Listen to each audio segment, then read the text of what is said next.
Olá, você que nos acompanha nesse dia 3 de novembro, começando praticamente aí o penúltimo mês do ano civil, mas praticamente o último mês do ano litúrgico, como nós dizemos, porque mês de dezembro já começa um ano novo na igreja. Então, é uma dupla comemoração. Faltam 2 meses para terminar o ano civil, falta 1 mês para terminar o ano na igreja. E foi um ano bastante conturbado, você sabe, com dificuldades, né? Sobretudo devido à pandemia, mas também de muita esperança, sinais de vida, sinais de partilha, pessoas que voltaram a se encontrar com seus familiares nesse tempo de dor, pessoas que voltaram ao encontro com Deus na igreja porque estavam afastados e começaram a acompanhar as missas pela internet, as missas nos dias de semana, porque não podiam ir no final de semana, é sempre mais tranquilo, como hoje à noite, 7h30 em oficinas, mas pessoas que fizeram o seu encontro com Deus. Então, há um primeiro olhar que você pode ter, uma primeira tentação, de olhar apenas o aspecto negativo desse ano. Só que eu penso que podemos olhar também os lucros, usar uma expressão um pouco não usual na liturgia, mas os lucros, as coisas boas que nós conquistamos no meio de tanta dor, de tanta escuridão. É preciso ter esse olhar de misericórdia, esse olhar pascal, porque isso nos ajuda a ter mais esperança em meio às crises e às dificuldades. Repito, sempre de terça a sexta-feira, 7h30 da noite, temos uma missa em oficinas que é transmitido pelo Facebook Paróquia de Oficinas, pelo YouTube Transfiguração de Jesus e a partir do dia 17, novamente pelo YouTube Paróquia de Oficinas. O Evangelho de hoje é de Lucas 14, 15 a 24. Naquele tempo, o homem que estava à mesa disse a Jesus: Feliz aquele que tomar refeição no reino de Deus. E Jesus respondeu: Um certo homem estava dando um grande banquete e convidou muita gente. Na hora do banquete, mandou seu servo dizer aos convidados: Venham porque tudo já está pronto. Mas todos começaram a se desculpar, um depois do outro. O primeiro disse: Comprei um terreno, preciso ir vê-lo.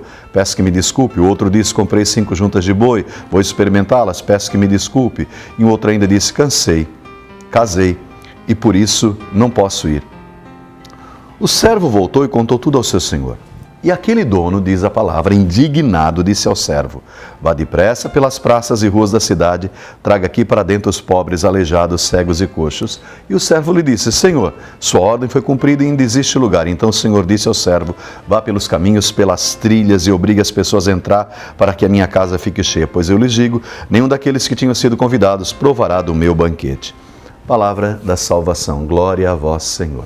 Eu dizia que muitos se aproximaram de Deus nesse tempo de dor e de pandemia, mas praticamente também, como estamos chegando no final de um ano na igreja, o Evangelho sempre fala das últimas coisas que vão acontecer e como Deus, ao longo de todo o ano, ao longo de toda a nossa vida, nos envia convites para voltarmos à sua presença. E nem sempre nós respondemos.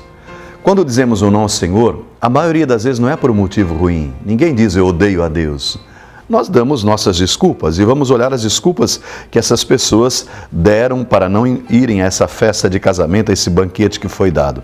O primeiro diz: desculpas, Jesus deixa bem claro, comprei um terreno e preciso ir vê-lo, peço que me desculpes. Aqui nós temos um olhar para a pessoa que está preocupada apenas com as coisas que tem, com as posses que tem.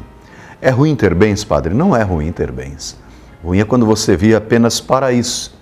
Esquece as pessoas que você ama, esquece a sua fé, esquece o seu cultivo pessoal. Segunda desculpa: comprei 5 juntas de boi e vou experimentá-lo. Peço que me desculpe. Veja só, aqui nós temos um olhar para as pessoas que só têm tempo para o trabalho e nem sempre são pessoas ruins. Mas só viver para o trabalho? Você foi feito para algo mais? O próprio Deus trabalha 6 dias, no 7º descansa, diz a Escritura. Viver apenas para isso é viver uma vida limitada. Você precisa, além do seu trabalho, dar um sentido maior para a sua vida. Talvez você até diga, mas eu trabalho para no final da vida aproveitar uma aposentadoria, que você não sabe com que idade vai chegar e que estado de saúde você vai ter. Espera cultivar a sua fé só no final da sua existência? É muito pouco. Terceira desculpa: casei e por isso não posso ir. As pessoas que a partir do momento que casam ou que encontram alguém por quem estavam apaixonados, apaixonadas, esquecem de Deus. Devia ser um movimento contrário. Você deveria ir a Deus com a pessoa que você ama. Esse é o convite da palavra hoje. Que desculpas você está dando para Deus, para não ser de Deus, para não ter comunhão com o Senhor? É tempo de volta. Dê espaço para Deus, leve a pessoa que você ama, leve o seu trabalho à presença de Deus, agradeça pelos seus bens na presença de Deus. Que Ele abençoe hoje sempre nessa terça-feira, dia 3. O Senhor te guarde em nome do Pai, do Filho e do Espírito Santo. Amém.